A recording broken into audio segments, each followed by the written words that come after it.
আসসালামু আলাইকুম বন্ধুরা, কেমন আছেন সবাই? আশা করছি সবাই অনেক ভালো আছেন বন্ধুরা। তো আমিও অনেক ভালো আছি। আজ চলে এলাম আরেকটি নতুন ভিডিও নিয়ে আপনাদের মাঝে। তো আজকের বিষয়বস্তু হচ্ছে যে আপনারা কিভাবে ঘরোয়া পদ্ধতিতে মুরগির যেই ক্যালসিয়ামের অভাবটা থাকে বা ঘাটতি থাকে সেটা কিভাবে পূরণ করতে পারেন। তো বন্ধুরা, একদমই ঘরোয়া উপায়। আর সেটা গিয়ে প্রথমে বলে নেই যে মুরগির যে ক্যালসিয়ামের ঘাটতি আছে আপনারা সেটা বুঝতে পারবেন কিভাবে। তো চলুন বন্ধুরা, আমার এই কক মুরগিগুলোর কিন্তু ক্যালসিয়ামের ঘাটতি রয়ে গেছে। তো যার ফলে ওই যে ওদের মধ্যে লক্ষণগুলো দেখা গেছে। তো আমি চিন্তা করলাম যে কেননা আপনাদের সাথে শেয়ার করব। দেখুন, ওদের এই যে পেছন দিকটায় আর গলার দিকটা এদিকে দেখাচ্ছি। তো মুরগিরা বিশেষ করে অন্য মুরগিগুলো কি করে, এই যে ওদের যে পেছনের এই পশমগুলো আছে, সামনেরগুলো হয়তো ঠোকরা ঠোকরি করে, অন্য আরেকটারে ঠোকর দিতে গেলে দেখে ফেলে। তো একটার পশম আরেকটা খেয়ে নেয়। এটা গিয়ে একটা লক্ষণ যখন ক্যালসিয়ামের অভাব হবে। তো এইটা একটা। আরেকটা গিয়ে যখন এই যে দেশি মুরগি বা যেই অন্যান্য মুরগিগুলো আছে, যেমন এই যে এই মুরগিটা দেখেন, এই মুরগিটা আছে, তো ওরা যখন ডিম পাড়ে তখন ক্যালসিয়ামের ঘাটতি হইলে ওরা ডিমগুলা ভাঙ্গা ফেলায়।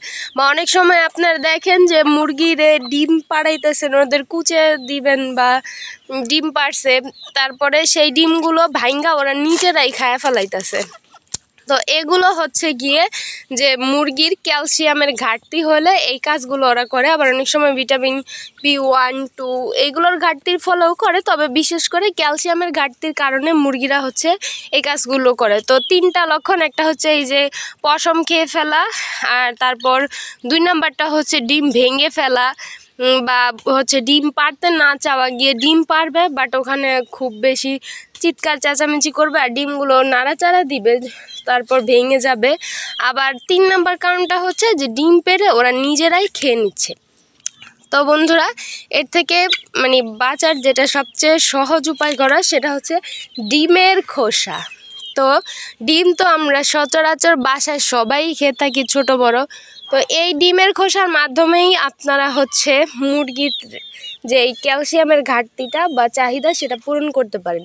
তার জন্য আপনাদেরকে কি করতে হবে, প্রথমে আপনারা ডিমের খোসা সংগ্রহ করে সেগুলো ভালো করে পানি দিয়ে ধুয়ে নেবেন পরিষ্কার করে। এই যে ডিমের খোসা, যে কোনো হাঁস মুরগি বা সাদা যেই ডিম আছে, আপনারা সেটা ভালো করে ধুয়ে রোদের মধ্যে শুকাবেন, একদম যেন শুকিয়ে যায়, পানিটা না থাকে। তারপর সেই ডিমের খোসাগুলোকে একদিন পরে ব্লেন্ডার করবেন। তো একদিন রোদে দিলেই দেখা যায় শুকিয়ে যায়, ওরকমভাবে পানিটা তো আর অত থাকে না। তারপর সেইটা ব্লেন্ডার করে আপনারা প্রতিদিন মুরগিকে যেই খাবারটা দেন, অনেক সময় দেখা যায় ফিড দেয়, বা ফিডের সাথে ওদের ওজন দ্রুত বাড়ার জন্য কিন্তু আমি একটা কাজ করি, সেটা এই যে দেখাচ্ছি, এই কুড়া আছে না, ধানের কুড়া, এটার সাথে গিয়ে আমরা ভাতের যে মাড়টা আছে ওটা সুন্দর করে মিক্সচার করে তারপর দিয়ে দিই। তো এই যে এই প্রসেসটা, এটা সবচেয়ে সুন্দর হয়, কারণ এটা একটু ভেজা থাকে আর ফিডটা যেহেতু শুকনো থাকে, তাতে কিন্তু ওই ব্লেন্ডার করা ডিমের যে গুঁড়োটা থাকে খোসার, সেটা লাগে না। তো এই ভেজা এটার মধ্যে ডিমের খোসাটা যখন আপনারা ব্লেন্ডার করে সাথে দিয়ে দিবেন মিক্সচার করে, ওটা সুন্দর করে মিশে যাবে।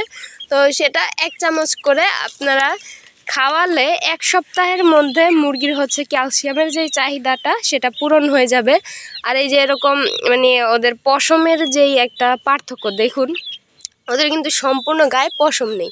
এটা 1 সপ্তাহ করলে ওদের ক্যালসিয়ামের চাহিদা পূরণ হয়ে যাবে আর সমস্ত শরীরে সুন্দর করে পশমটা হয়ে যাবে, ঠিক আছে? তো আশা করছি ভিডিওটি সবার ভালো লেগেছে। ভালো লাগলে অবশ্যই লাইক, কমেন্ট অ্যান্ড শেয়ার করবেন। আর চ্যানেলে যারা নতুন আছেন তারা সাবস্ক্রাইব করে দিবেন। আর ফেসবুক থেকে যারা দেখছেন তারা পেজটিতে ফলো দিয়ে দিবেন।